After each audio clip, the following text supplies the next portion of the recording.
Okay, good morning. Right. So in the previous we have discussed regarding the growth characters in an organism and then the plant growth, how it is a open type, how it is a indeterminate, or whether it is determinable, or how can we measure the plant growth. Ali matarabekare we have said that the plant growth is measurable with respect of volume anta matadidvi, fresh weight, dry weight anta matadidvi. But increase in the protoplasma ಅಷ್ಟು measure ಮಾಡಲಿಕ್ಕೆ ಕಷ್ಟ ಆಗ್ತದೆ ಅಂತೇಳಿ even the size can be measured ಅಂತ ಹೇಳಿದ್ವಿ. But ಆ ಸೈಜನ್ನು measure ಮಾಡಬೇಕು ಅನ್ನೋಕ್ಕೆ ಒಂದು ಪ್ಯಾರಾಮೀಟರ್ನ ಕೊಟ್ಟಿದ್ವಿ, ರೈಟ್. ಸೈಜ್ ಅನ್ನೋದೊಂದು ಪ್ಯಾರಾಮೀಟರ್ ಆಗಿದೆ, ವಿತ್ ಎಕ್ಸಾಂಪಲಲ್ಲಿ ಎನ್ ಸಿ ಟಿಲಿ ಕೊಟ್ಟಿದ್ದಾರೆ. ಹಾಗಾದ್ರೆ ಏನು, that is the water melon can increase it's cell size how much ಅಂದರೆ 3,50,000 ಟೈಮ್ಸ್ ಒಂದು ಸೆಲ್ ವಾಟರ್ ಮೆಲನ್ ಇರ್ತಕ್ಕಂಥದ್ದು ಎನ್ಹಾನ್ಸ್ ಆಗ್ತದೆ ಅಂತ. ಅದರ ಜೊತೆಗೆ ಮೇಯ್ಸ್ ಕಾರ್ನ್ ಅಂದರೆ ನಂಬರಲ್ಲಿ ಕೂಡ ನಾವು ಎಕ್ಸ್ಪ್ರೆಸ್ ಮಾಡ್ಬೋದು ಅನ್ನೋದಕ್ಕೆ ಮೇಯ್ಸ್ ಕಾರ್ನಲ್ಲಿರ್ತಕ್ಕಂಥ ಸೆಲ್ 1 ಅವರಲ್ಲಿ 17,500 ಸೆಲ್ಸನ್ನು ಡೆಪಾಸಿಟ್ ಮಾಡುತ್ತೆ. ಅದು ಕೂಡ ಅಪಿಕಲ್ ಅದು ಕಾರ್ನಲ್ಲಿರ್ತಕ್ಕಂಥದ್ದು ಅಂತ. ಹಾಗಾದರೆ ಥಿಂಕ್ ಮಾಡಿ, ದ ನಂಬರ್ ಆಫ್ ಸೆಲ್ಸ್ ಇನ್ಹಾನ್ಸ್ ಆಗ್ತದೆ ಅಂದರೆ ಕೂಡ ನಾವು ಡಿಫೈನ್ ಮಾಡ್ಬೋದು.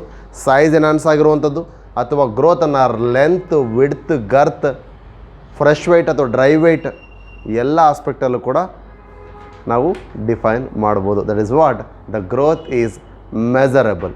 ಸೊ ಅದು ಪ್ಲಾಂಟ್ ಗ್ರೋತನ್ನು ಮೆಜರ್ ಕೂಡ ಮಾಡ್ತೀವಿ ಅಂತ ಹೇಳಿ. ಇದಾದಮೇಲೆ ಈ ಪ್ಲಾಂಟ್ ಗ್ರೋತ್ ಫಾಲೋಅಪ್ ಮಾಡಬೇಕಾದ್ರೆ it has following the 3 phases ಅಂತ ಮಾತಾಡಿದ್ವಿ. One is meristematic phase where the cells are having a thin cellulosic walls with a dense cytoplasmic content with high nuclear cytoplasmic volume ಅಂತ ಕೂಡ ಮಾತಾಡ್ತೀವಿ. ಜೊತೆಗೆ vacuole is very inconspicuous, nothing but whether may be absent ಅನ್ನೋ ಥರ ಇರುತ್ತೆ, ಅಂದರೆ minute vacuoles are present. But the thing is, the next immediately after the meristematic we can see the increase in the cell wall thickening and also the vacuolar size. So cell wall thickening increase ಆಗ್ತಾ ಇದೆ. And ಅಂದರೆ lignin deposition ಆಗಿರ್ಬೋದು ಅಥವಾ ಸುಬರಿನ್ ಡೆಪೋಸಿಷನ್ಸ್ ಆಗಿರ್ಬೋದು, ಪೆಕ್ಟಿನೈಸೇಷನ್ ಆಗಿರ್ಬೋದು, extra cell wall techniques ಅಂತ ಏನೆಲ್ಲ ನೋಡ್ತೀವಿ ಸೆಕೆಂಡರಿ ಡೆಪೋಸಿಷನ್ಸ್ಗಳು ಇನ್ಕ್ರೀಸ್ ಆಗ್ತವೆ. The cell wall become thick, cytoplasmic volume will increases further and the vacuole size is large. ನಾವು ಸೆಂಟ್ರಲ್ ವ್ಯಾಕ್ಯೂಲ್ ಈಸ್ ಲಾರ್ಜ್ ಅಂತ ಕರಿತೀವಿ. ಹಾಗಾದರೆ ಮೋಸ್ಟ್ ಆಫ್ ದ ಗ್ರೋತ್ ಇಲ್ಲಿ ಆಗುತ್ತೆ. ಆದರೆ maximum growth is found in maturation phase. There it will become loses, some cells will loses the complete cytoplasma. There may be the great reduction in the cytoplasmic content in most of the cells. So likewise from maturation from meristematic to elongation and then maturation, we can see the differentiation process which is taking place. Agare the cells which are divided are undergoing self perpetuation. When there is a demand from the plant body, these will get de-differentiated and again they will produce some cells, they will get redifferentiated. Likewise the phase of plant growth is taking place till its death. Growth initiate ಆಗಿರೋದು seed germination ಆಗಿ seedlings ಏನು ಕೊಡುತ್ತೆ ಅಲ್ಲಿಂದ up to the plant growth end ಆಗೋ ತನಕ, ಎಲ್ಲಿ ತನಕ ಅಂದರೆ ಸೆನೆಸೆನ್ಸ್ ಆಗಿ ಡೆತ್ ಆಗೋ ತನಕ ಕೂಡ ಕಂಟಿನ್ಯೂಸ್ಲಿ ಗ್ರೋತ್ ಆಗುತ್ತೆ ಅಂತ ಮಾತಾಡ್ತೀವಿ. ಹಾಗಾದರೆ how the growth is taking place ಅನ್ನೋದಕ್ಕೆ we have 2 types. One is arithmetic growth and the one is geometric growth.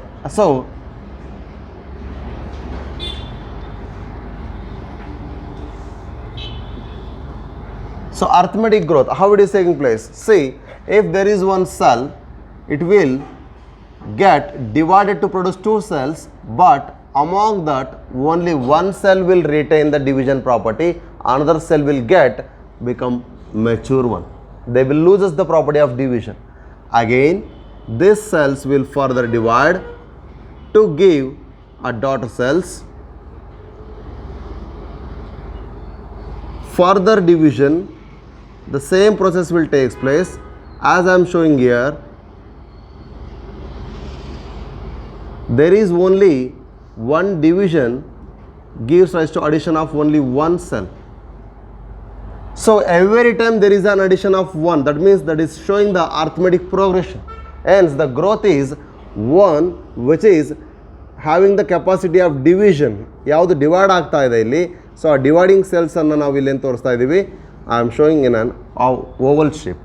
So one which is retained that will undergo further division and deposit only one cell in a next, ಅಂದರೆ which is having the division capacity, and also adds one more cell which is not having the division capacity. ಅಂದರೆ initially ಒಂದು cell divide ಆದರೆ 2 cell daughters ಬರುತ್ತೆ, ಆ daughter ಸೆಲ್ಸಲ್ಲಿ one daughter cell will retain the property of division, another daughter cell will loses the division property.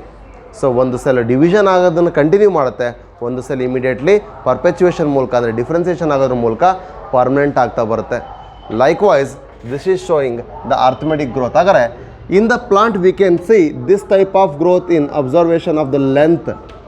ಪ್ಲಾಂಟಲ್ಲಿ length ಹೇಗೆ ಆಗುತ್ತೆ ಅನ್ನೋದನ್ನು ನೋಡಬೇಕು ಅಂದಾಗ ನಾವು ಅರ್ಥಮೆಟಿಕ್ ಗ್ರೋತನ್ನು ರೆಪ್ರೆಸೆಂಟ್ ಮಾಡುತ್ತೆ ಅಂತ ಹೇಳ್ತೀವಿ. ಯಾಕೆ ಅಂದರೆ we can express that in a terms called the length at final time.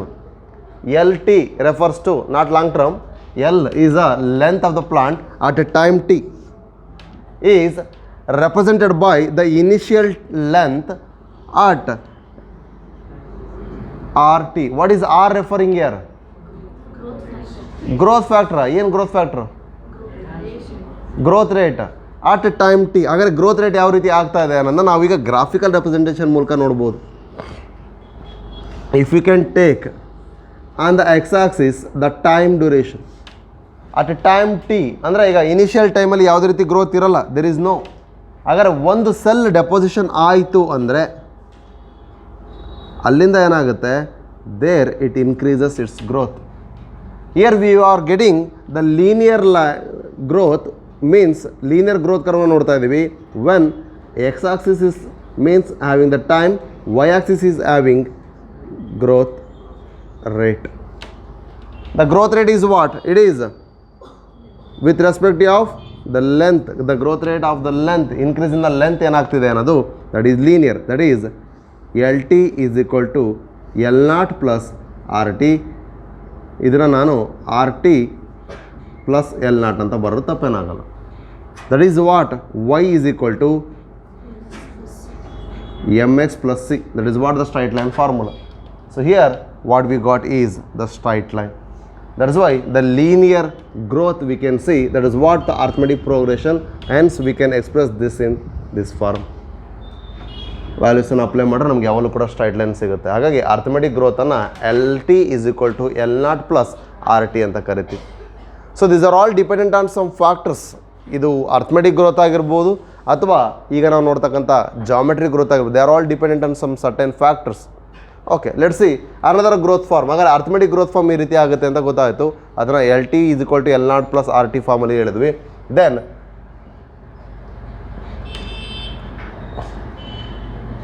Geometric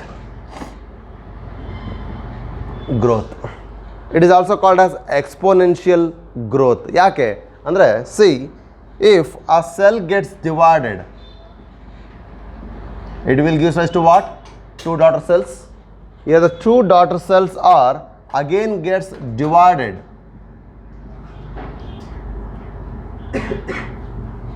Okay, further each cell will give rise to the daughter cells.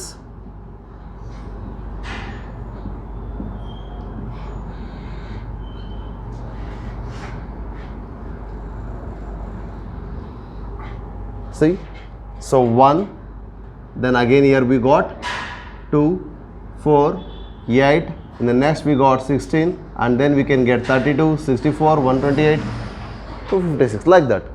What it is increasing? See, from this to this, if we take out this one as the growth rate, we can get exponential anta helide. Why we call it as exponential?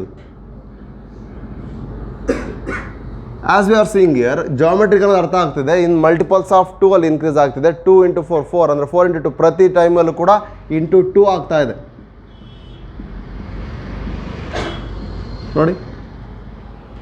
ಅಂದರೆ what it is there, it is getting doubled. Initial ಏನಿತ್ತು ಅದು double ಆಗ್ತದೆ. ಹಾಗಾದ್ರೆ initial ಅನ್ನೋದನ್ನ ನಾವಿಲ್ಲಿ we can take it as a weight ಅನ್ನೋದ್ರ ಮೂಲಕ express ಮಾಡ್ಬೋದು. Not only the weight, significantly weight ಅನ್ನೋದಕ್ಕೆ W ಅಂತ ತೊಗೊಂಡಿದ್ದೀನಿ ಅಷ್ಟೇ. Or we can represent it in the terms of size also. ವಾಲ್ಯೂಮ್ಸಲ್ಲಿ ಇನ್ಕ್ರೀಸ್ ಮಾಡೋದನ್ನು ತೋರಿಸ್ಬೋದು, ಸೈಜ್ ಆಗಿರ್ಬೋದು, ವಾಲ್ಯೂಮ್ ಆಗಿರ್ಬೋದು, ಅಥವಾ ಎಕ್ಸೆಪ್ಟ್ ಲೆಂತನ್ನು ಬಿಟ್ಟು ವಿಡ್ತ್ ಆಗಿರ್ಬೋದು, ಗರ್ತ್ ಆಗಿರ್ಬೋದು, ಇವೆಲ್ಲದನ್ನು ಕೂಡ ನಾವೇನು ತೋರಿಸ್ತಾ ಇದ್ದೀವಿ? W0 ಅಲ್ಲಿ ತೋರಿಸ್ತಾ ಇದ್ದೀನಿ. ಸೊ ಹಾಗಾದರೆ ಸೈಜ್ ಅಥವಾ ವಾಲ್ಯೂಮ್ ಅಥವಾ ವೆಯ್ಟನ್ನು ಏನು ತೋರಿಸ್ತಾ ಇದ್ದೀನಿ? ಇಲ್ಲಿ ತೋರಿಸ್ತಾ ಇದ್ದೀನಿ. WT into E to the power RT. ಅಂದರೆ ನ್ಯಾಚುರಲ್ ಲಾಗರಿದಮಲ್ಲಿ ನಾನು ಏನು ಮಾಡ್ತಾಯಿದ್ದೀನಿ, ಗ್ರೋತ್ ರೇಟನ್ನು ಟೈಮ್ ಟಿಯಲ್ಲಿ ತೊಗೊಳ್ತಾ ಇದ್ದೀನಿ. ನ್ಯಾಚುರಲ್ ಲಾಗರಿದಮಲ್ಲಿ ಅಂದರೆ 2.1 ಅದನ್ನು ಹಾಕ್ಕೊಂಡು ಗ್ರೋತ್ ರೇಟ್ಗೆ ಆ್ಯಸ್ ಯೂಶಲ್ ಸೇಮ್ ಹಾಕ್ಕೊಂಡು ನನಗೆ ಇನಿಷಿಯಲ್ ಗ್ರೋತ್ ಎಷ್ಟಿದೆ, ಟೋಟಲ್ ಗ್ರೋತ್ ರೇಟ್ ಏನಾಗುತ್ತೆ ಅಂತ. Okay, so that is what W T is equal to W0 e to the power RT. ಸೊ ಇದು ನ್ಯಾಚುರಲ್ ಲಾಗರಿದಮನ್ನು ರೆಫರ್ ಮಾಡ್ತಾ ಇದೆ ಅಷ್ಟೇ. ಇಲ್ಲಿ ಅಡಿಷನ್ ಆಗಿರೋದ್ರಿಂದ ಪ್ಲಸ್ ತೊಗೊಂಡಿದ್ದೀನಿ, ಇಲ್ಲಿ ಮಲ್ಟಿಪ್ಲಿಕೇಶನ್ ಗ್ರೋತ್ ರೇಟ್ ಜಾಮೆಟ್ರಿಕಲಿ ತೋರಿಸ್ತಾ ಇರೋದ್ರಿಂದ ಇಲ್ಲಿ ಮಲ್ಟಿಪ್ಲಿಕೇಶನನ್ನು ತೋರಿಸ್ತಾ ಇದ್ದೀನಿ. I got that one, clear ಇದು. So that is what the geometrical growth rate. If you plot the graph for this one, ಈ ಒಂದು ಡಾಟಾಗೆ ನಾವು ಗ್ರಾಫನ್ನು ಪ್ಲಾಟ್ ಮಾಡಿದ್ರೆ we will get a significant sigmoid growth curve. ಏನದು ಸಿಗ್ಮಾಯ್ಡ್ ಗ್ರೋತ್ ಕರ್ವ್ ಅಂದರೆ, as we are taking the time on x axis and growth rate with respect of size or weight on the y-axis. Here we will get the significant growth. What that ಅಂದರೆ initially you can see there is a very low rate of growth. ಅಂದರೆ number of cell deposition ಆಗಿರೋದು ಏನಿದೆ 1 ಇರುವಂಥದ್ದು just 2 ಆಗಿದೆ. ಆ ನಂತರ 2 ಇರೋವಂಥದ್ದು 4 ಆಯಿತು. ಅಂದರೆ for example you can take here, see each cell is getting divide in 2 seconds. ಪ್ರತಿ ಸೆಕೆಂಡಿಗೆ 2 ಸೆಕೆಂಡಿಗೆ ಒಂದೊಂದು ಸಲ ಡಿವೈಡೇಷನ್ ಕಂಪ್ಲೀಟ್ ಆಗುತ್ತೆ. ಸೊ ಎವ್ರಿ ಟೈಮ್ 2 ಸೆಕೆಂಡ್ ಹಾಕಬೇಕಾದ್ರೆ see, so at the end of 6 seconds how many cells we got, ಅಂದರೆ 3 cycle ಆಗಬೇಕಾದ್ರೆ 3 ಸಲ ಡಿವೈಡ್ ಆಯಿತು ಅಂದರೆ ಹೌ ಮಚ್ ವಿ ಗಾಟ್, 1 ಇರೋದು 2 ಆಯಿತು, 1 ಸೈಕಲ್ ಕಂಪ್ಲೀಟ್ ಆಯಿತು. ಇನ್ನೊಂದು ಸರಿ ಅವೆರಡು ಸೆಲ್ಗಳು ಡಿವೈಡ್ ಆದಾಗ ಇನ್ನೊಂದು ಸೈಕಲ್ ಕಂಪ್ಲೀಟ್ ಆಯಿತು, 4 ಆಯಿತು. ಈ 4 ಸೆಲ್ಗಳು ಮತ್ತೊಂದು ಸೈಕಲ್ ಎಂಟ್ರಿ ಆದಾಗ ಅಂದರೆ ಇನ್ನೂ 2 ಸೆಕೆಂಡ್ಸ್ ತೊಗೊಳ್ತು, 8 ಸೆಲ್ಸನ್ನು ಕೊಡ್ತು. At the end of 3 cycle we got 8. At the end of means the total duration 6 minutes, 6 seconds. But ಅದೇ ಗ್ರೋತನ್ನು ಈಗ ಆಫ್ ದ ಟೈಮ್ 6 ಸೆಕೆಂಡ್ ಇದೆ ಇಲ್ಲಿ ತನಕ, right.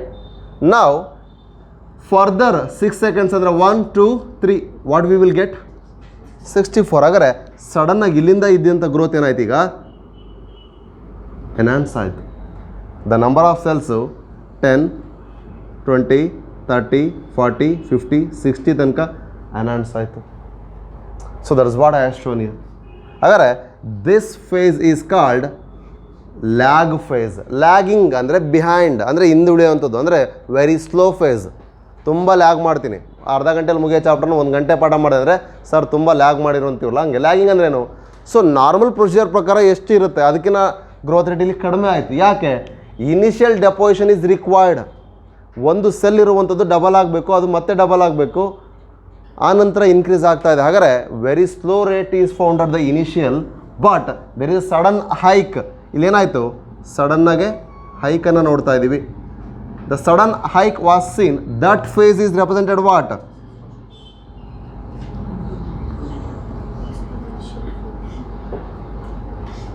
That is what exponential phase. ಇದನ್ನು ನಾನು ಲಾಗ್ ಫೇಸ್ ಅಂತ ಕೂಡ ಕರಿಬೋದು.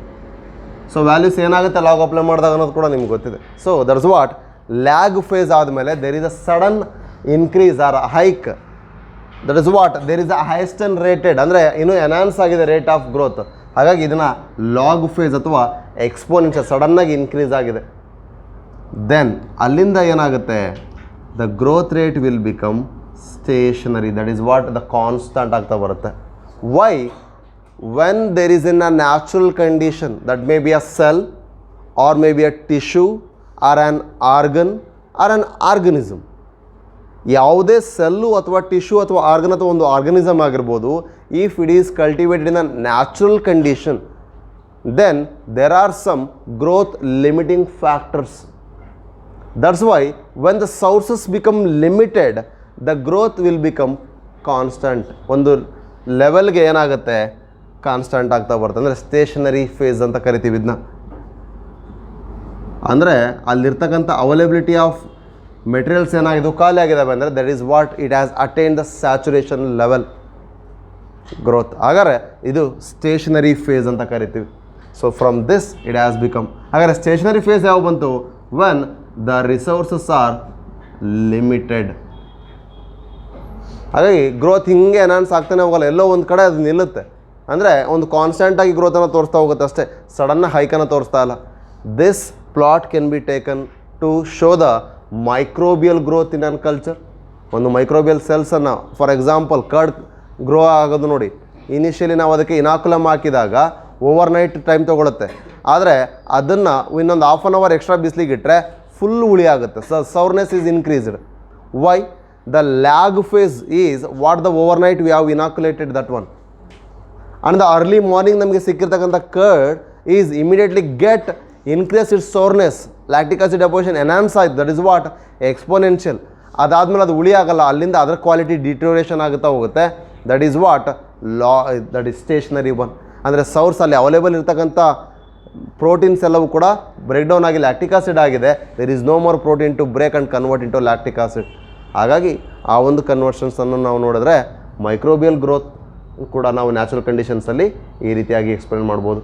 ಹಾಗಾದರೆ the characteristic future is what? This is the characteristic future, that is the S shaped growth, that is called the sigmoid growth curve. The same thing you will see in organism and population.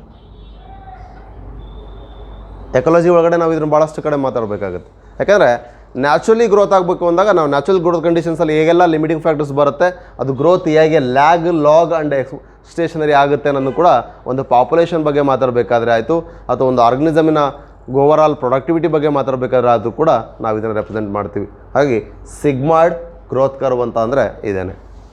ಕ್ಲಿಯರಾ? ಇದು ಅರ್ಥ ಆಗ್ತಿದೆಯಾ?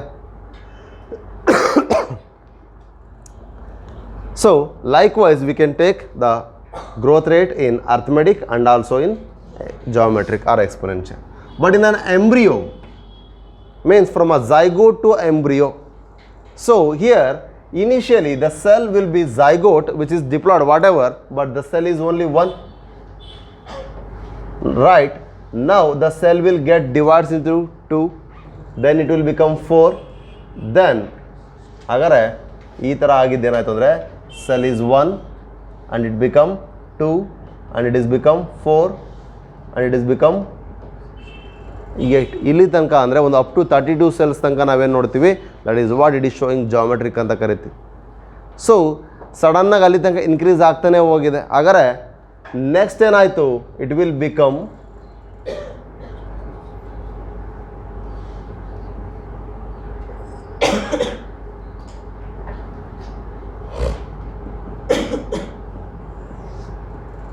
So what I have shaded in the blue, they are retained the property of division. So ಇವೆಲ್ಲವೂ ಕೂಡ ಏನಾಗಿದ್ದಾವೆ, division ಪ್ರಾಪರ್ಟಿಯನ್ನು ಉಳಿಸ್ಕೊಂಡಿರ್ತಕ್ಕಂಥವು.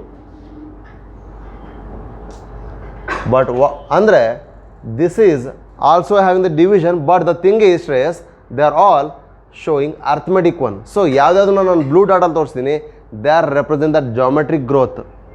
ಯಾವುದನ್ನು ನಾನು blue dots ತೋರಿಸಿಲ್ಲ, ನಾನ್ ಬ್ಲೂ ಡಾಟೆಡ್ ಇದ್ದಾವೆ, ಅಂದರೆ ಅನ್ಬ್ಲೂ ಯಾವುದಿದ್ದಾವೆ, that is what only empty ಇರ್ತಕ್ಕಂಥ ಸೆಲ್ಸ್ಗಳೆಲ್ಲ ಅರ್ಥಮೆಟಿಕ್ ಗ್ರೋತನ್ನು ರೆಪ್ರೆಸೆಂಟ್ ಮಾಡಿದೆ. That is what in an zygote to embryo development. Embryo ಆಗಬೇಕಾದ್ರೆ ದ ಅರ್ಲಿ ಎಂಬ್ರಿಯೋನಿಕ್ ಡೆವಲಪ್ಮೆಂಟ್ ಇದೇನಿದೆ ಅಂದರೆ that is early embryonic development. That early embryonic development shows the geometric one. Early shows geometric one. ಹಾಗಾದ್ರೆ next ಇಲ್ಲಿ ಬಂದಂಥ ಸೆಲ್ಸ್ಗಳೆಲ್ಲ ಏನಿದ್ದಾವೆ, this is what the black dotted one, this is showing what arithmetic one. ಅಂದರೆ late embryonic development ಏನು ತೋರಿಸದೆ, arithmetic growth ರೇಟನ್ನು mention ಮಾಡ್ತಾ ಇದೆ. ಅಂದರೆ ಇಲ್ಲಿ ಸಡನ್ನಾಗಿ ಸೆಲ್ಸ್ಗಳು ಎನ್ಹಾನ್ಸ್ ಆದು, ದಟ್ ಇಸ್ ವಾಟ್ ಲ್ಯಾಗ್ ಆಯಿತು ಫಸ್ಟಿಗೆ, ಆದರೆ ಸಡನ್ನಾಗಿ ಎನ್ಹಾನ್ಸ್ ಆದು, ದಟ್ ಈಸ್ ಎಕ್ಸ್ಪೋನೆನ್ಷಿಯಲ್ ಫೇಸನ್ನು ರೆಪ್ರೆಸೆಂಟ್ ಮಾಡ್ತು. ಆದರೆ ಆನಂತರ ಮತ್ತೆ ಗ್ರೋತ್ ಕಾನ್ಸ್ಟೆಂಟ್ ಆಯಿತು, ಯಾಕೆಂದರೆ ಎಷ್ಟು ಸೆಲ್ಸ್ ಬೇಕಿತ್ತು ಅಷ್ಟಕ್ಕೆ ಅದು ಲಿಮಿಟ್ ಮಾಡ್ಕೊಳ್ತು. That is what the under some certain conditions ಅಂತ ಮೆನ್ಷನ್ ಮಾಡಿದ್ದು. ಕ್ಲಿಯರ್? ಸೊ ಈ ರೀತಿಯಾಗಿ ಗ್ರೋತನ್ನು ನಾವು ಮೆನ್ಷನ್ ಮಾಡ್ತಿದ್ದೀವಿ. Clear? So this about the growth rates and the with respect of that graphical representations. Clear? So ಇದಾದ ಮೇಲೆ ನೆಕ್ಸ್ಟ್ ನಮಗೆ ಏನು ಸಿಗ್ತದೆ, that is what how we can actually measure the growth ಅನ್ನೋದನ್ನ ನಾವು ಪ್ಯಾರಾಮೀಟರ್ಸಲ್ಲಿ ನೋಡಿದ್ದೀವಿ. ಹಾಗಾದರೆ ಒಂದು ಪ್ಲಾಂಟಲ್ಲಿ ಯಾವ ರೀತಿ ಗ್ರೋತ್ ಆಗಿದೆ ಅನ್ನೋದನ್ನ ಕಂಪೇರ್ ಮಾಡ್ತೀವಲ್ಲ, the comparison of the over all measurement of the total growth with particular time, ಅಂದರೆ per unit time, that is what we call absolute growth. ಆ ಓವರಾಲ್ ಗ್ರೋತನ್ನು ಒಂದು ಇನಿಷಿಯಲ್ ಗ್ರೋತ್ ಟೈಮಿಗೋ ಅಥವಾ ಯಾವುದೊಂದು ಪರ್ಟಿಕ್ಯುಲರ್ ಪ್ಯಾರಾಮೀಟ್ರ್ ಜೊತೆ ನಾವು ಕಂಪೇರ್ ಮಾಡಿದ್ರೆ that is relative growth. Have you got that one? So let's see that.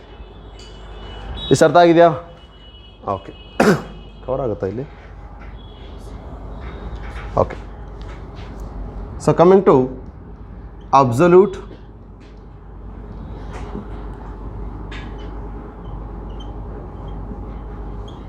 Growth. ಏನಿದೆ absolute growth ಅಂದರೆ C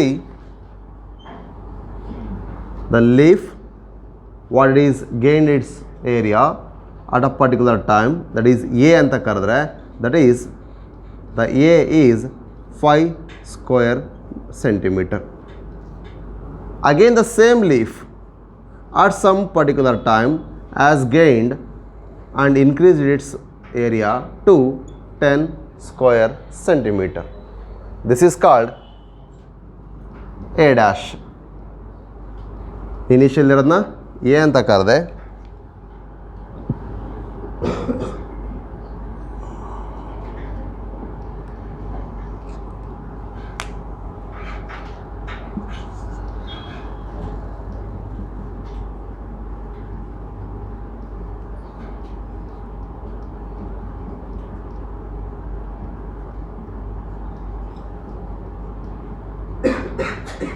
right.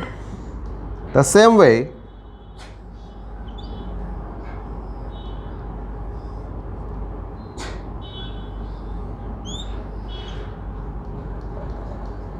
here I will take this as B. This is 50 square centimeter and B dash it is 55 square centimeter. So with respect of this one I am taking the comparison. ಎರಡನ್ನು ಕೂಡ ಏನು ಮಾಡ್ತಿದ್ದೀನಿ ಈಗ comparison ಮಾಡ್ತಿದ್ದೀನಿ based on the measurement ಏನು ಸಿಗ್ತದೆ ಅದರ base ಮೇಲೆ. So that is what absolute growth, the comparison of the measurement with respect of the what? The total growth at particular unit time. ಅಂದರೆ ಒಂದು ಯೂನಿಟ್ ಟೈಮಲ್ಲಿ ಏನೆಲ್ಲ ಓವರಾಲ್ ಗ್ರೋತ್ ಆಗಿದೆ ಐಶೋ ಅದನ್ನು ನಾವೇಂತ ಕರಿತಿದ್ದೀವಿ? ಅಬ್ಸಲ್ಯೂಟ್ ಗ್ರೋತ್ ಅಂತ ಕರಿತಿದ್ದೀವಿ. So what is absolute growth? It is a comparison of measurement of the total growth in a particular time or a unit time per unit time. That is what absolute growth. See, so here we can take absolute growth is equal to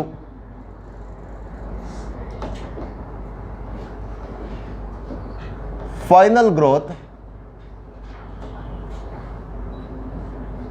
minus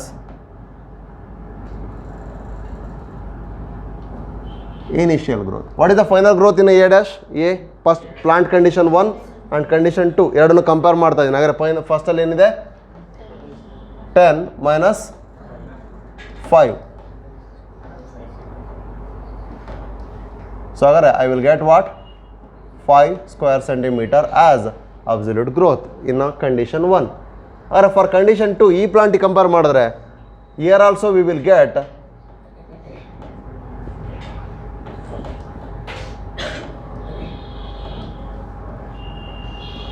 so both the plants are showing the same absolute growth at a particular time. ಎರಡಕ್ಕೂ ಕೂಡ ನಾನು 1 week time ಕೊಟ್ಟಿದ್ದೀನಿ.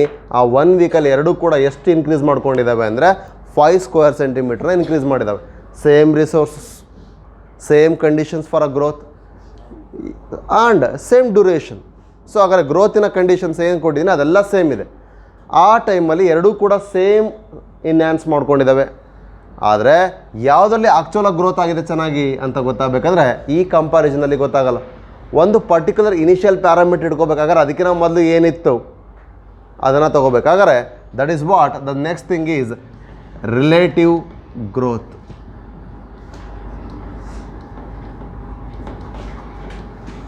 So relative growth ಅನ್ನು ಹೇಗೆ ಹೇಳ್ತೀವಿ? That is what so final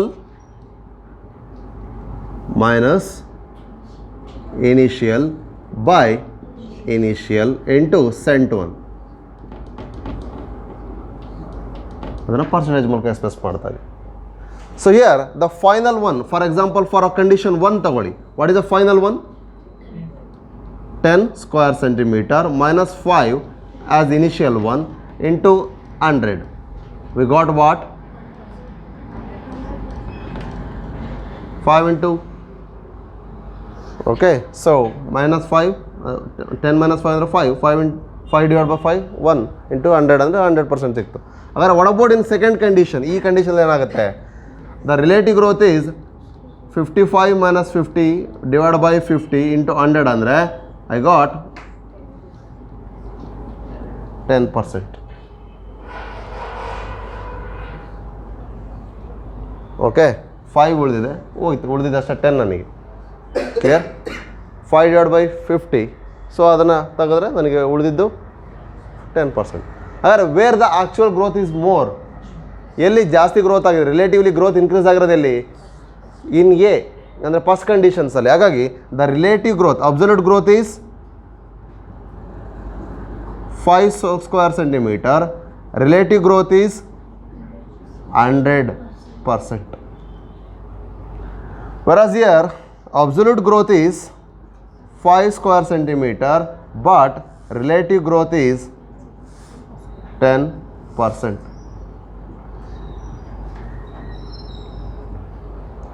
Clear? ಅರ್ಥ ಆಗ್ತಿದೆಯಾ? So this shows that the comparison, the total comparison ಏನಾಯಿತು ಒಂದು ಪರ್ ಯೂನಿಟ್ ಟೈಮಲ್ಲಿ, ಅದನ್ನು ಅಬ್ಸಲ್ಯೂಟ್ ಗ್ರೋತ್ ಅಂತ ಕರೆದ್ವಿ. ಅದೇ ಗ್ರೋತನ್ನು ಕಂಪ್ಯಾರಿಸನ್ ಮಾಡಬೇಕಾದ್ರೆ ಒಂದು ಪ್ಯಾರಾಮೀಟರ್ನ ಕಾನ್ಸ್ಟೆಂಟಾಗಿ ಇಟ್ಕೊಂಡು ನಾವು ಮಾಡಿದ್ವಿ. ಅಂದರೆ ಒಂದು ಪರ್ಟಿಕ್ಯುಲರ್ ಟೈಮಲ್ಲಿ ಎಷ್ಟಿತ್ತು ಅದನ್ನು ತೊಗೊಂಡ್ವಿ, ಆ ನಂತರ ಅದಕ್ಕೆ ಫೈನಲ್ ಏನಾಗಿದೆ ಅದನ್ನು ಚೆಕ್ ಮಾಡಿದ್ವಿ. So that is what the relative growth.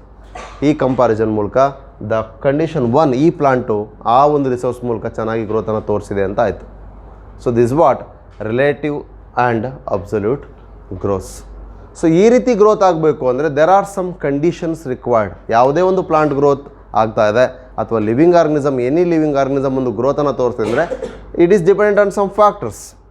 That may be the intrinsic factors or may be the external factors. So intrinsic factors means there is all factors which are under its genomic conditions, ಅಂದರೆ genomic ಕಂಟ್ರೋಲಲ್ಲಿದ್ದಾವೆ ಅಂತ ಅರ್ಥ. That may be the enzyme production ಆಗಿರ್ಬೋದು, hormone production ಆಗಿರ್ಬೋದು, any phytochemicals, secondary metabolites or any primary metabolites ಏನಾದ್ರು production ಮಾಡೋದಾಗಿರ್ಬೋದು, ಅಥವಾ ಅದರ ರೇಟ್ ಮೆಟಬಾಲಿಕ್ ರೇಟನ್ನು ಮೇಂಟೈನ್ ಮಾಡೋದಾಗಿರ್ಬೋದು. ಇವೆಲ್ಲವೂ ಕೂಡ ಜೀನ್ಸಿನ ಮೇಲೆ ಡಿಪೆಂಡ್ ಆಗಿರುತ್ತೆ. That is what genetic predisposition ಏನಿರುತ್ತೆ ಅದರ ಬೇಸ್ ಮೇಲೆ ತನ್ನ ಕ್ಯಾರೆಕ್ಟರ್ನ ಫಿನೋಟೈಪಿಕಲಿ ಎಕ್ಸ್ಪ್ರೆಸ್ ಮಾಡುತ್ತೆ. That is what intrinsic factor. ಆದರೆ ದೆರ್ ಆರ್ ಸಮ್, ಅದನ್ನು ನಾವು ಸೀಡ್ ಡಾರ್ಮಿನ್ಸಿ ಅಂತ ಮಾತಾಡ್ತೀವಿ. ಫೇವರಬಲ್ ಕಂಡೀಷನ್ಸ್ ಎಲ್ಲ ಇದೆ, ಆದರೆ ಇನ್ಆ್ಯಕ್ಟಿವ್ ಆಗೇ ಇರ್ತವೆ ಅಂದರೆ that is what it's genetical composition. ಅದು ಆ ಟೈಮಲ್ಲಿ ಅದು ಇನ್ಆ್ಯಕ್ಟಿವ್ ಆಗೇ ಇರಲೇಬೇಕು ಆ ಟೈಮಲ್ಲಿ ಅಂತ. ಹಾಗಾದರೆ thing is there are some extrinsic factors which can also regulate the growth. ಹೇಗೆ ಅಂದರೆ that may be the temperature or light, oxygen, water. ಈ ಎಲ್ಲ ಫ್ಯಾಕ್ಟರ್ಸ್ಗಳು ಕೂಡ ಗ್ರೋತನ್ನು ಆಲ್ಟರ್ ಮಾಡ್ತವೆ ಅಥವಾ ಗ್ರೋತ್ ರೇಟನ್ನು ಎನ್ಹಾನ್ಸ್ ಮಾಡ್ತವೆ. These are required very much ಅಂತ. Let's see how the conditions are making the growth to be taking place. As I said initially ಅದರ ಜೆನೆಟಿಕ್ ಕಾಂಪೋಸಿಷನ್ ಏನಿರುತ್ತೆ ಅದನ್ನು ಮೀರಿ ನಾವೇನು ಚೇಂಜ್ ಮಾಡಲಿಕ್ಕೆ ಆಗಲ್ಲ. ಆದರೆ ಆ ಜೆನೆಟಿಕ್ ಕಾಂಪೋಸಿಷನ್ ಸರಿಯಾಗಿ ಎಕ್ಸ್ಪ್ರೆಸ್ ಆಗಲಿಕ್ಕೆ ನಮಗೆ ಬೇಕಾಗಿರ್ತಕ್ಕಂಥದ್ದು external factors.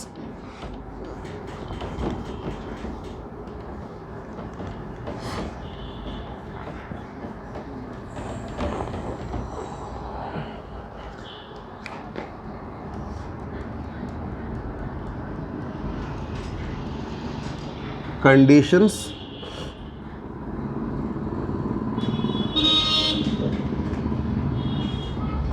for growth. What are the conditions for growth? First one, let us take as light. How light is a factor which controls the growth? First thing, photosynthesis. So light availability ಚೆನ್ನಾಗಿದೆ ಅಂದರೆ ಅಲ್ಲಿ photosynthesis ಸರಿಯಾಗಿದೆ ಅಂತ ಅರ್ಥ.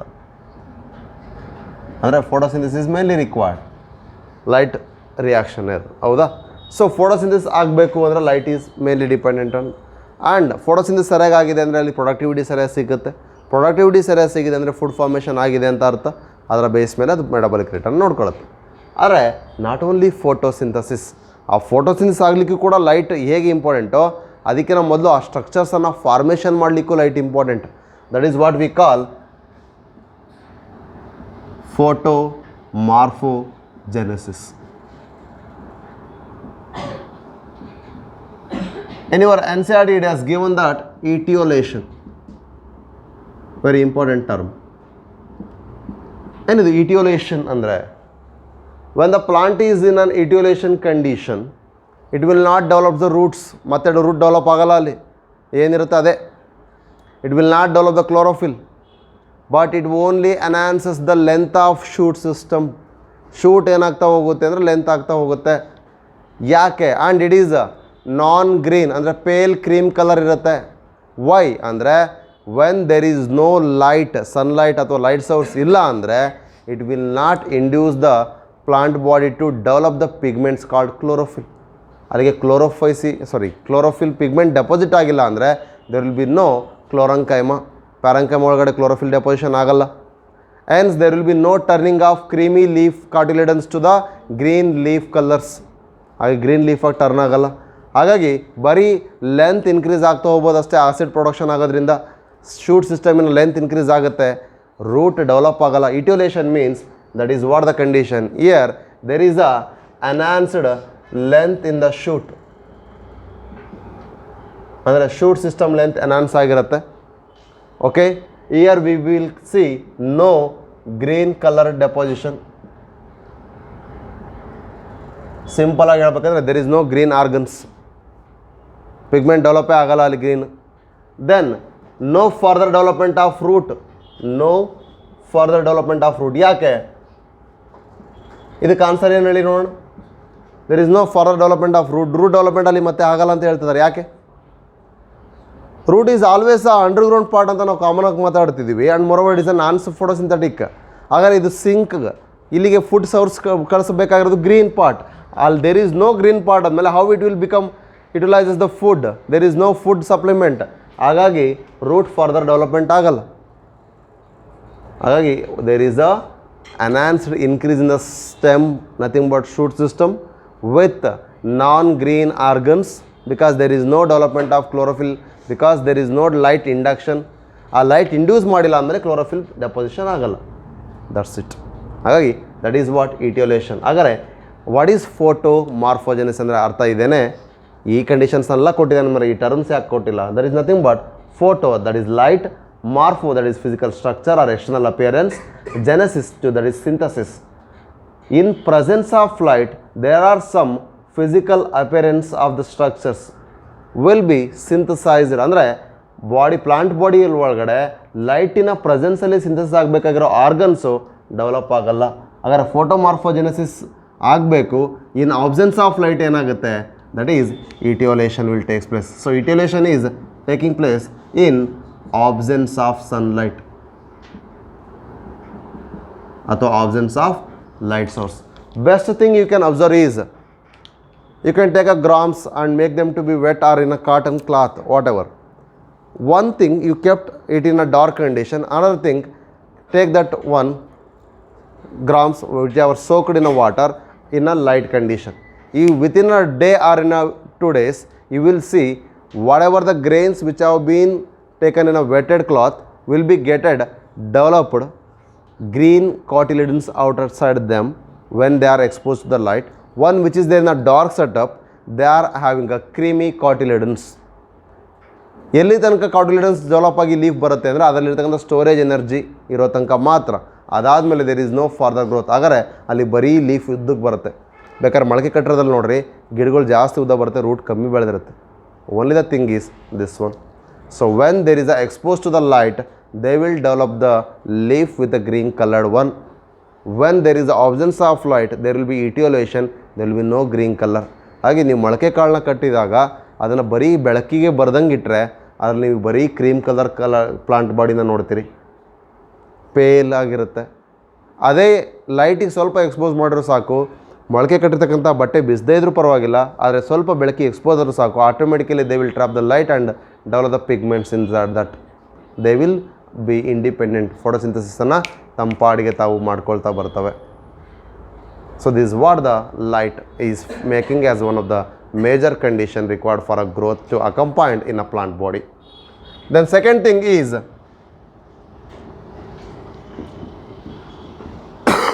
water. How the water is acting as a major condition for a growth. Without a water, there will be no living condition in the plant body. ವಾಟ್ರೇ ಇಲ್ಲ ಅಂದರೆ plant ಲಿವಿಂಗಲ್ಲಿ ಇರೋದೇ ಇಲ್ಲ. ಯಾಕೆಂದರೆ the major living content is cytoplasma. In absence of cytoplasma there will be no cell is in a living condition. ಯಾಕೆಂದರೆ they will become mature and dead ಆಗ್ತವೆ. ಹಾಗಾಗಿ cell ವಾಲ್ಯೂಮನ್ನು maintain ಮಾಡ್ತಕ್ಕಂಥದ್ದು, ಲಿವಿಂಗ್ ಕಂಡೀಷನ್ಸನ್ನು ಮೇಂಟೈನ್ ಮಾಡ್ತಕ್ಕಂಥದ್ದು, ಸೆಲ್ಲಿಗೆ ಪರ್ಟಿಕ್ಯುಲರ್ ಶೇಪನ್ನು ಕೊಡ್ತಕ್ಕಂಥದ್ದು, ಅದರ ಬಾಡಿಯನ್ನು ಸರಿಯಾದ ಟೆಂಪ್ರೇಚರ್ ಇಡ್ತಕ್ಕಂಥದ್ದು, ಪ್ರತಿಯೊಂದು ಕೂಡ ವಾಟರ್. ಸೊ ಹಾಗಾದರೆ ಸರಿಯಾದ ಟೆಂಪ್ರೇಚರ್ನ ಮೇಂಟೈನ್ ಮಾಡ್ತಂದರೆ ಎಂಜೈಮೆಟಿಕ್ ಆಕ್ಟಿವಿಟಿನೂ ಕೂಡ ಇದು ಮೇಂಟೈನ್ ಮಾಡ್ತಾ ಇದೆ ಅಂತ ಆಯಿತು. ಅದರ ಜೊತೆಗೆ ಮೇನಾಗಿ ನಮಗೆ ಬೇಕಾಗಿರೋದು ಏನಂಗಾರೆ that is temperature. As we know there is a 25 to 30 degrees Celsius is the optimum condition of temperature required. है ना? So 25 to 30 degrees Celsius temperature is required for a optimum growth of a plant body ಅಂತ ಹೇಳ್ತೀವಿ. But when it is exceeds 45 degrees Celsius, it will become reduction in the growth. ಯಾಕೆ? The enzymes will be get deactivated or nothing but oxidation of the protein pigments. So proteinaceous enzymes ಏನಾಗ್ತವೆ ಎಲ್ಲವೂ ಕೂಡ photo oxidation ಆಗ್ತವೆ ಅಥವಾ oxidise ಆಗ್ತಾ ಹೋಗ್ತವೆ. Denaturation of enzyme will takes place due to the higher temperature. So critical ಟೆಂಪ್ರೇಚರ್ಗಿಂತ higher ಲೆವೆಲಿಗೆ ಹೋಗ್ತಾ ಇದೆ ಆ್ಯಂಡ್ ಬಿಯಾಂಡ್ ದಟ್ ಲಿಮಿಟ್ ಹೋಯಿತು ಅಂದರೆ ಅದು ಮೋರ್ ದೆನ್ 45 ಡಿಗ್ರಿ ಸೆಲ್ಸಿಯಸ್ ಆದರೆ it will make the denaturation. Enzyme will become inactive. ಹಾಗಾದ್ರೆ ಈ ಕಂಡೀಷನ್ಸಲ್ಲಿ ಎಂಜೈಮ್ಸ್ ಆಕ್ಟಿವ್ ಇರ್ತವೆ, ಇಲ್ಲಿ ಇನ್ಆಕ್ಟಿವ್ ಆಗ್ತವೆ. ಅಥವಾ ಲೆಸ್ ದ್ಯಾನ್ ದ ಟೆಂಪ್ರೇಚರ್ ಬಂದರೂ ಕೂಡ ಇನ್ಆಕ್ಟಿವ್ ಆಗ್ತವೆ ಅನ್ನೋದು ಕೂಡ ನಮಗೆ ಗೊತ್ತಿರಬೇಕು. Okay, so that is what the temperature is playing the role. ಇದರ ಜೊತೆಗೆ the main one is oxygen. What is oxygen role in plant growth? Plant ಗ್ರೋತಿಗೆ ಆಕ್ಸಿಜನ್ ಬೇಕಾ? ಏನಕ್ಕೆ ಬೇಕು? ಆಕ್ಸಿಜನ್ಗೆ ಎನರ್ಜಿಗೆ ಏನು ಸಂಬಂಧ? That is the thing is. So oxygen which involves in the complex breakdown to simpler in releasing the energy in ATP form. So this ATP is very much required for anabolic process. Anabolism nothing but formation. ಆಗಿದ್ಮೇಲೆ ಏನಾದರೂ formation ಆಗ್ತಾ ಇದೆ ಅಂದರೆ, synthesis ಆಗ್ತಾ ಇದೆ ಅಂದರೆ that is all leading to the develop growth. So growth enhance ಆಗಬೇಕು ಅಂದರೆ ATP ರಿಚ್ ಜಾಸ್ತಿ ಇರಬೇಕು. That is what we have said. Ions ಡೈರೆಕ್ಟಾಗಿ ಅಪ್ಟೇಕ್ ಆಗ್ತಾ ಇದೆ ಅಂದರೆ ATP ಬೇಕು. ಅಥವಾ ಲೋಡಿಂಗ್ ಆಗ್ತಿದೆ ಮಿನರಲ್ ನಿಯಾನ್ಸ್ ಅಂದರೆ ATP ಬೇಕು. ಫುಡ್ ಲೋಡಿಂಗ್ ಆ್ಯಂಡ್ ಅನ್ಲೋಡಿಂಗ್ ಎರಡೂ ಆಗ್ತಾಯಿದೆ ಅಂದರೆ ಅದಕ್ಕೂ ಕೂಡ ATP ಬೇಕು. ಸೊ ಹಾಗಾದ್ರೆ ಎಲ್ಲ ಮೆಕ್ಯಾನಿಸಮ್ಸು ಮೊರಾರ್ಲೆಸ್ ಮೇಜರ್ ಮೆಕ್ಯಾನಿಸಮ್ಸ್ಗಳಲ್ಲಿ ನಾವು ಎನರ್ಜಿಯನ್ನು ರಿಕ್ವೈರ್ಮೆಂಟ್ ನೋಡ್ತೀವಿ. ಸೊ ಹಾಗಾದ್ರೆ that is what ATP enhance ಆಗಬೇಕು ಅಂದರೆ ಆಕ್ಸಿಜನ್ ಪ್ರೊಡಕ್ಷನ್ ಚೆನ್ನಾಗಿರಬೇಕು. ಆಕ್ಸಿಜನ್ ಅವೈಲೇಬಿಲಿಟಿ ಇತ್ತು ಅಂದರೆ ಪ್ಲಾಂಟಲ್ಲಿ ATP ಸಿಂಥಸಿಸ್ ಅಂದರೆ ಆಕ್ಸಿಡೇಷನ್ ಚೆನ್ನಾಗಾಗುತ್ತೆ. ಆಗಿದ್ದಾಗ ಪ್ಲಾಂಟ್ ಗ್ರೋತ್ ಎನ್ಹಾನ್ಸ್ ಆಗುತ್ತೆ. So these are the conditions which are mainly required. ಆದರೆ ಈ ಚಾಪ್ಟ್ರಲ್ಲಿ ನಾವು ಇವೆರಡನ್ನು with respective of the light and temperature we will study detail. What is that? One is photoperiodism, other one is vernalisation. So ಫ್ಲವರಿಂಗನ್ನು ಹೇಗೆ initiate ಮಾಡ್ಬೋದು, ಫ್ಲವರಿಂಗನ್ನು ಹೇಗೆ ನಾವು ಹೋಲ್ಡ್ ಮಾಡ್ಬೋದು ಅನ್ನೋದಕ್ಕೆ ಲೈಟ್ ಪೀರಿಯಡ್ ಜೊತೆ ಒಂದು ಕಾಂಬಿನೇಷನ್ಸನ್ನು ಚೆಕ್ ಮಾಡ್ತೀವಿ. ಅಥವಾ ಅದೇ ಫ್ಲವರಿಂಗನ್ನು ಪ್ಲಾಂಟ್ ಗ್ರೋತನ್ನು ನಾವು ಹೇಗೆ ಪ್ರಿಕಾಷಿಯಸ್ ಡೆವಲಪ್ಮೆಂಟನ್ನು ರಿಡ್ಯೂಸ್ ಮಾಡ್ಬೋದು ಅಥವಾ ಏನು ಎನ್ಹಾನ್ಸ್ ಮಾಡ್ಬೋದು ಅನ್ನೋದು ನೋಡಲಿಕ್ಕೆ ಟೆಂಪ್ರೇಚರ್ ಜೊತೆಗೆ ನಾವು ರಿಲೇಟ್ ಮಾಡಿ ವರ್ನಲೈಸೇಷನ್ ಅಂತ ಮಾತಾಡ್ತೀವಿ. ಆದರೆ ಎಕ್ಸಾಮಿಗೆ ಹಾಟ್ಸ್ಪಾಟ್ ಅಂತ ಬಂದಾಗ ಸೀಡ್ ಡಾರ್ಮೆನ್ಸಿ ಅದು ಇಂಟರ್ನಲ್ ಫ್ಯಾಕ್ಟರ್. ಹಾಗಾಗಿ ಎರಡು ಎಕ್ಸ್ಟರ್ನಲ್ ಮತ್ತು ಒಂದು ಇಂಟರ್ನಲ್ ಫ್ಯಾಕ್ಟ್ರ್ ಬಗ್ಗೆ ವರ್ನಲೈಸೇಷನ್, ಫೋಟೋಪಿರಿಯಾಡಿಸಮ್, ಸೀಡ್ ಡಾರ್ಮೆನ್ಸಿ ಬಗ್ಗೆ ನಾವು ಮಾತಾಡ್ತೀವಿ. ಆದರೆ ಓವರಾಲ್ ಇಷ್ಟೆಲ್ಲ ಚೇಂಜಸ್ ಆಗ್ತಾ ಇದೆ. ಪ್ಲಾಂಟ್ ಗ್ರೋತಿಗೆ ಇಷ್ಟೆಲ್ಲ ಕಂಡೀಷನ್ಸ್ ಬೇಕು. ಈ ಕಂಡೀಷನ್ಸ್ ಜೊತೆಗೆ ಅದೇನಾಗುತ್ತೆ ಅಂದರೆ ಸೆಲ್ ಯಾವಾಗ ಡಿವೈಡ್ ಆಗಬೇಕು ಅಲ್ಲಿ ತನಕ ಅದು ಡಿಫ್ರೆನ್ಷಿಯೇಟ್ ಆಗೋಲ್ಲ. ಡಿವೈಡಿಂಗ್ ಕೆಪಾಸಿಟಿನ ಕಳ್ಕೊಂಡು ಅದರದೇ ಆದಂಥ ಸ್ಟ್ರಕ್ಚರ್ ಆ್ಯಂಡ್ ಫಂಕ್ಷನ್ಸನ್ನು ಪಡ್ಕೊಂಡಾಗ it will get differentiated. Then it will get a definite structure and function. Mature ಆಯಿತು, ಪರ್ಮನೆಂಟ್ ಆಯಿತು. These permanent cell will again get divided. That is what dedifferentiation. So dedifferentiation ಆಗುತ್ತೆ, ಆನಂತರ it will get ರೀಡಿಫ್ರೆನ್ಷಿಯೇಟೆಡ್, ಮತ್ತೆ ಅವು differentiation ಆಗಬೇಕು. ಹಾಗಾಗಿ ಈ ಒಂದು ಪ್ರೊಸೆಸನ್ನು ಪರ್ಪೆಚುವೇಷನ್, ಸೆಲ್ಫ್ ಅವಕ್ಕವೇ ಆಗ್ತವೆ, ಹಾಗೆ ಸೆಲ್ಫ್ ಪರ್ಪೆಚುವೇಷನ್ ಅಂತ ಕೂಡ ಕರಿತೀವಿ. ಸೊ ಈ ಓವರಾಲ್ ಚೇಂಜಸ್ ಏನೆಲ್ಲ ಆಗುತ್ತೆ, ಗ್ರೋತ್ ಮತ್ತು ಈ ಡಿಫ್ರೆನ್ಸಿಯೇಷನ್ ಇವೆರಡನ್ನ ಸೇರಿಸಿದ್ರೆ that is what we call development. So let's see first the thing is with respective of ಡೆವಲಪ್ಮೆಂಟ್ಗಿನ ಮೊದಲು ಡಿಫ್ರೆನ್ಸಿಯೇಷನ್ ಅಂದರೆ ಏನು, ಡಿಡಿಫ್ರೆನ್ಸಿಯೇಷನ್ ಅಂದರೆ ಏನು, ರೀಡಿಫ್ರೆನ್ಸಿಯೇಷನ್ ಅಂದರೆ ಏನು ಅಂತ ನೋಡೋಣ. So what is differentiation?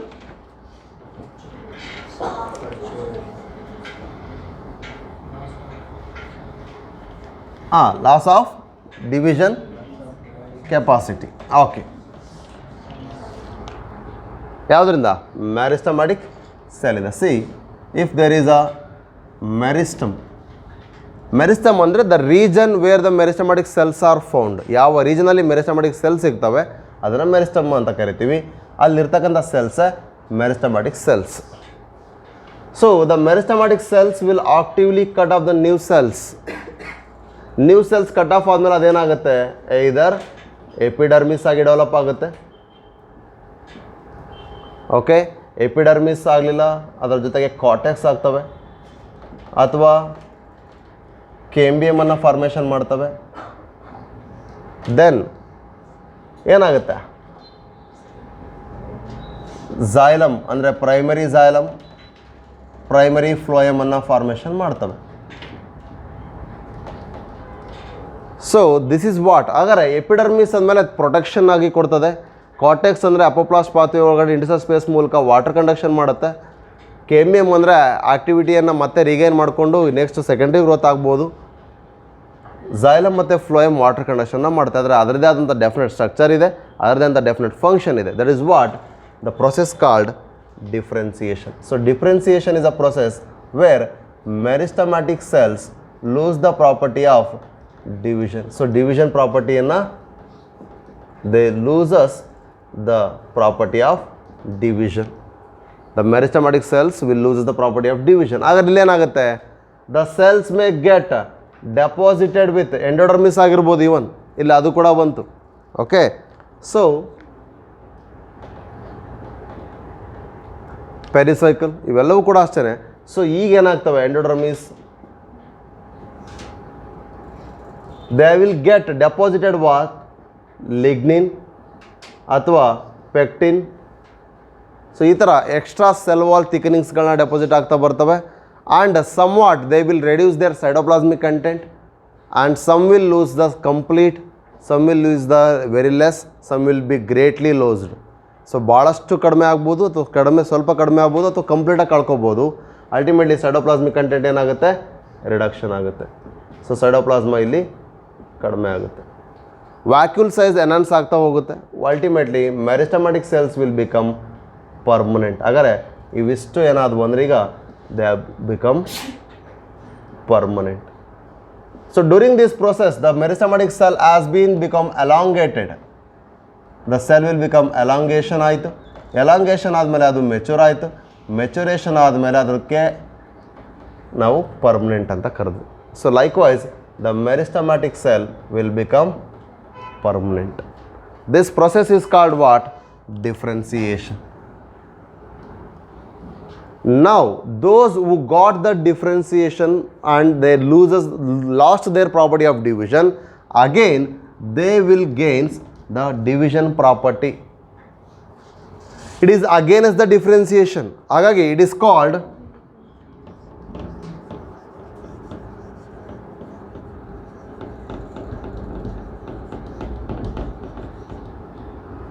de-differentiation. It is called what? De-differentiation. So here the epidermis as usual ಹಾಗೆ ಇದೆ, ಇದರಲ್ಲಿ ಏನು ಚೇಂಜ್ ನಾವು ನೋಡಲ್ಲ. ಆದರೆ the cambium will gains the property of division certain ಕಂಡೀಷನ್ಸಲ್ಲಿ ಅಂತ ನಾನು ಹೇಳ್ತಾ ಇದ್ದೀನಿ. ಅದಕ್ಕೇ ಎಲ್ಲ ಪರ್ಮನೆಂಟ್ ಸೆಲ್ಗಳು ಡಿವೈಡಿಂಗ್ ಕೆಪಾಸಿಟಿನ ಪಡ್ಕೊಳ್ಳಲ್ಲ. ಲೈಕ್ ಇಲ್ಲಿ ಫಾರ್ಮೇಷನ್ ಆಗಿರ್ತಕ್ಕಂಥ ಮೆಡುಲರಿ ರೇಸ್ ಅಥವಾ ರೇ ಪ್ಯಾರಂಕೈಮ ಅಗೈನ್ ಡಿವೈಡ್ ಆಗ್ಬೋದು, ಅಥವಾ ಕಾರ್ಟೆಕ್ಸ್ ಸೆಕೆಂಡ್ರಿ ಕಾರ್ಟೆಕ್ಸ್ ಆಗಿ ಡಿವೈಡ್ ಆಗ್ಬೋದು. ಕೋಯಂಬಿಯಮ್ ಇಂಟರ್ಫೆಸಿಕ್ಯುಲರ್ ಕೇಂಬಿಯಮ್ ಆಗಿ ಆಕ್ಟಿವಿಟಿನ ಗೇನ್ ಮಾಡ್ಬೋದು.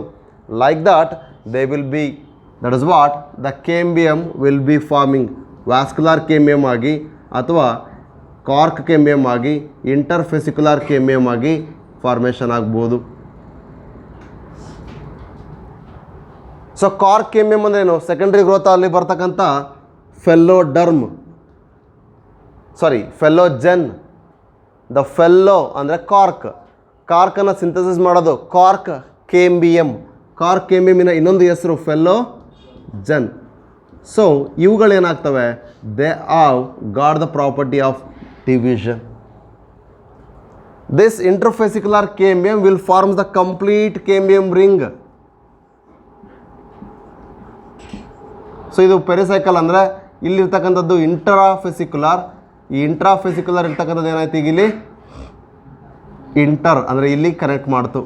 ಸೊ ಹಾಗಾದರೆ ದಿಸ್ ಈಸ್ ವಾಟ್ ಕೇಂಬಿಯಮ್ ರಿಂಗ್. ಈ ಕೇಂಬಿಯಮ್ ರಿಂಗ್ ಆಕ್ಟಿವಿಟಿ ಸ್ಪ್ರಿಂಗ್ ಸೀಸನಲ್ಲಿ ಜಾಸ್ತಿ ಇದೆ, ವಿಂಟರ್ ಸೀಸನಲ್ಲಿ ಕಡಿಮೆ ಇದೆ, ಮೀನ್ಸ್ ಆಟಮ್ ಸೀಸನಲ್ಲಿ ಕಡಿಮೆ ಇದೆ. ಸೊ ಹಾಗಾದರೆ interfascicular cambium, cork cambium, these are example for differentiated cells. They are having the capacity of division. What is de-differentiation? That is regaining of what? Division property. After losing the cell division, they have got this one. Hagagi permanent cell which regains the division property, that is de-differentiation. So now these interfascicular cambium or the cork cambium, they will deposits. So interfascicular cambium will form primary xylem to secondary xylem, primary phloem into secondary phloem. Okay, then along with that cork cambium will forms cork, that is phellum, that is again secondary cortex, that is phylloderm. These two and this one, three together called periderm. ಅದು ನಮಗೆ ಗೊತ್ತಿದೆ. So here they will become permanent as wood and as bark by losing the property of division. ಇವೆಲ್ಲ ಏನಾದ್ವು ಈಗ division ಪ್ರಾಪರ್ಟಿನ ಕಳ್ಕೊಂಡ್ವು. So that division is again they got lost. They again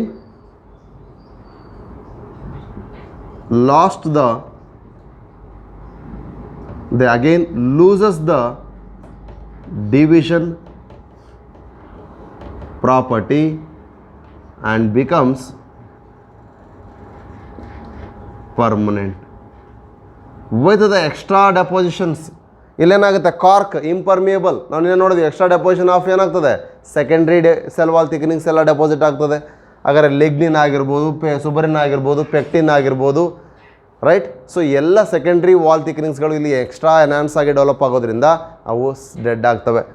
wood ಆಗಿರ್ಬೋದು, ಅದನ್ನು ನಾವು heart wood, ಅಲ್ಲಿ secondary ಮೆಟಾಬೊಲೈಟ್ಸ್ raisins ಆಗಿರ್ಬೋದು, ಗಮ್ಸ್ ಆಗಿರ್ಬೋದು, ಆಲ್ಕಲಾಯ್ಡ್ಸ್, crystal, salts ಇವೆಲ್ಲ deposit ಆಗುತ್ತೆ ಅಂತ ಹೇಳಿದ್ವಿ. ಸೊ ಲೈಕ್ ವೈಸ್ ಬಾರ್ಕ್ ಕೂಡ ಅಷ್ಟೇ, ಅದು ನಾನ್ ಲಿವಿಂಗ್ ಥಿಂಗ್ ಆಗಿರೋದ್ರಿಂದ ಅಲ್ಲಿ ನಾವು ಲೆಂಟಿಸೆಲ್ಸ್ನ ಓಪನಿಂಗ್ ನೋಡ್ತೀವಿ, right. So that's what here they loses again the differentiated cells, okay, again loses the property of division and becomes permanent. They will assign with the particular function. Protection ಆಗೋದಾಗಿರ್ಬೋದು ಅಥವಾ giving the stability ಆಗೋದಾಗಿರ್ಬೋದು, strength ಆಗಿರ್ಬೋದು, ಅವುಗಳನ್ನ ಕೊಡ್ತಾ ಹೋಗುತ್ತೆ.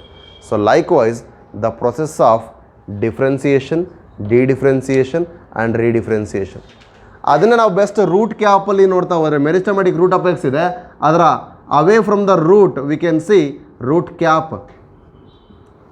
Proximal to this we can see the epidermis. Meristematic root apical meristem alli ನಾವು ನೋಡಿದ್ರೆ away from the root apical meristem we can see the root cap. Away from this ಈ ಕಡೆ proximal towards that one we can see the root epidermis. So that is what the process of differentiation. So meristematic tissues ಏನಾದವು ಇಲ್ಲಿ root cap ಆಗಿ differentiate ಆದವು, ಇಲ್ಲಿ root epidermis ಆಗಿ differentiate ಆದವು. ಹಾಗಾದ್ರೆ ಎರಡೂ ಸೈಡು ಕೂಡ ನೋಡ್ತಾ ಇದ್ದೀವಿ, ಅರ್ಥ ಆಗ್ತಿದೆಯಾ? Likewise root apical meristem is also got differentiated, one which is away, that is cap, and one which is forming proximal, that is epidermis. ಹಾಗಾದರೆ ಮೆರಿಸ್ಟಮ್ಯಾಟಿಕ್ ರೀಜನ್ ಏನಿತ್ತು ಆಕ್ಟಿವ್ಲಿ ಡಿವೈಡಿಂಗ್ ಅದು ಡಿಫ್ರೆನ್ಷಿಯೇಟ್ ಆಯಿತು. Hence, as the plant growth is open type ಅಂತ mention ಮಾಡಿದ್ವಿ, that is new cells are getting deposited. ಹಾಗಾದ್ರೆ ಪ್ರತಿ ಸಾರಿ ಕೂಡ ಇಲ್ಲಿ ಕೂಡ ಕೆಲವೊಂದು ಕಂಡೀಷನ್ಸ್ನ ಬಿಟ್ಟರೆ ಇನ್ನೆಲ್ಲ ಟೈಮಲ್ಲೂ ಕೂಡ ಡಿಫ್ರೆನ್ಸಿಯೇಷನ್ ಆಗಿರೋದು ಮತ್ತೆ ಡಿಫ್ರೆನ್ಷಿಯೇಟ್ ಆಗುತ್ತೆ, ಮತ್ತೆ ರಿಡಿಫ್ರೆನ್ಷಿಯೇಟ್ ಆಗೋದ್ರಿಂದ we can call the plant growth is as it is open, differentiation process in plant is also open type ಅಂತ ಕರಿತೀವಿ. Whether it may be determinate or indeterminate, ಎರಡೂ ರೀತಿಯಲ್ಲ ಕಂಡೀಷನ್ಸ್ ಆಗಿರ್ಬೋದು. ಅರ್ಥ ಆಗ್ತಿದೆಯಾ? ಯಾಕೆಂದರೆ ಸರ್ಕಮ್ಸ್ಟೆನ್ಸಸ್ ಆರ್ ಡಿಫ್ರೆಂಟ್. ಹಾಗಾಗಿ ಇಲ್ಲಿ ನಾವು ಅದನ್ನು ಡೆಫಿನೆಟ್ ಅಥವಾ ಇಂಡೆಫಿನೆಟ್ ಎರಡೂ ರೀತಿಯಾದ ಗ್ರೋತ್ ಆಗಿರಲಿ, ಪ್ಲಾಂಟ್ ಗ್ರೋತ್ ಹೇಗೆ open type, differentiation is also open type ಅಂತ ಮೆನ್ಷನ್ ಮಾಡ್ತೀವಿ. ಸೊ ಈ ಎಲ್ಲ ಚೇಂಜಸ್ಸು ಪ್ಲಾಂಟ್ ಗ್ರೋತಿನ ಟೈಮಲ್ಲಿ ಮತ್ತು ಟಿಲ್ ಇಟ್ಸ್ ಡೆತ್, ಅಂದರೆ ಫ್ರಮ್ ಇಟ್ಸ್ ಬರ್ತ್, ಸೀಡ್ಲಿಂಗ್ ಅಂದರೆ ಸೀಡ್ ಇರೋದು ಸೀಡ್ ಜರ್ಮಿನೇಷನ್, ಸೀಡ್ಲಿಂಗ್, ಆನಂತರ ಏನಾಗುತ್ತೆ ಮೆಚುರೇಷನ್ ಅಂದರೆ ಜುವೆನಲ್ ಫೇಸ್ ಆಗಿ ಮೆಚುರೇಷನ್ ಆದಮೇಲೆ ಫ್ಲವರಿಂಗಿಂದ ಫ್ರೂಟ್ ಆ್ಯಂಡ್ ಸೀಡಿಂದ ಸೆನೆಸೆನ್ಸ್ ಆದಮೇಲೆ ಅಂದರೆ ಆ ಪ್ಲಾಂಟ್ ಸೆನೆಸೆನ್ಸಿಗೆ ಹೋದ್ಮೇಲೆ ಡೆತ್. ಈ ಏನೆಲ್ಲ ಚೇಂಜಸ್ ಆಯ್ತಲ್ಲ ಸೀಡಿಂದ ಅಪ್ ಟು ಇನ್ನೊಂದು ಸೀಡ್ ಬರೋ ತನಕ ನೆಕ್ಸ್ಟ್ ಜನ್ರೇಷನ್, ಆ ಎಲ್ಲ ಚೇಂಜಸ್ಸನ್ನು ಅಂದರೆ ಆ ಗ್ರೋತ್ ಮತ್ತು ಡಿಫ್ರೆನ್ಸಿಯೇಷನ್ ಅಂತ ಕರಿತೀವಿ. That is what development. The total changes that takes place from birth to death ಅಥವಾ ಓವರಾಲ್ ಲೈಫ್ ಸೈಕಲ್ ಅಥವಾ life period of the plant body is called development. In a single two terms ಅಂದರೆ in a sentence we can say that is it is a sum of growth and differentiation. So in the next session we will discuss what is development, how it gives the or follows the different pathways with respect of the different environmental conditions like atrophy, one of the example of plasticity, whether it is with respect of early conditions ಅಲ್ಲಿ ಹೇಗಿರುತ್ತೆ, mature ಆದಾಗ ಹೇಗಿರುತ್ತೆ, ಅಥವಾ water ಕಂಡೀಷನ್ಸಲ್ಲಿ ಇದ್ದಾಗ ಹೇಗಿರುತ್ತೆ, ಅಥವಾ air condition ಇದ್ದಾಗ ಹೇಗಿರುತ್ತೆ. ಈ ಥರ ಬಟರ್ ಕಪ್ ಅಥವಾ ಲಾರ್ಕ್ಸ್ಪರ್ ಅಥವಾ ಕಾಟನ್, ಕೊರಿಯಾಂಡರ್ ಈ ಥರ ಎಕ್ಸಾಂಪಲ್ಸ್ಗಳನ್ನ ತೊಗೊಂಡು ಲೀಫ್ ಶೇಪಿನ ಬೇಸ್ ಮೇಲೆ ಏಟ್ರೋಫಿಲಿ ಬಗ್ಗೆ ಡಿಸ್ಕಸ್ ಮಾಡಿ ಇಂಟರ್ನಲ್ ಫ್ಯಾಕ್ಟರ್ಸ್ ಆಗಿರ್ತಕ್ಕಂಥ ಪ್ಲಾಂಟ್ ಗ್ರೋತ್ ರೆಗ್ಯುಲೇಟರ್ಸ್ ಬಗ್ಗೆ ಅಥವಾ ಫೈಟೋ ಹಾರ್ಮೋನ್ ಅಥವಾ ಪ್ಲಾಂಟ್ ಹಾರ್ಮೋನ್ಸ್ ಬಗ್ಗೆ ಡಿಸ್ಕಸ್ ಮಾಡಿ. ಕ್ಲಿಯರ್? ಇಷ್ಟು ಅರ್ಥ ಆಗಿದೆಯಾ? Okay, till then take care. Thank you.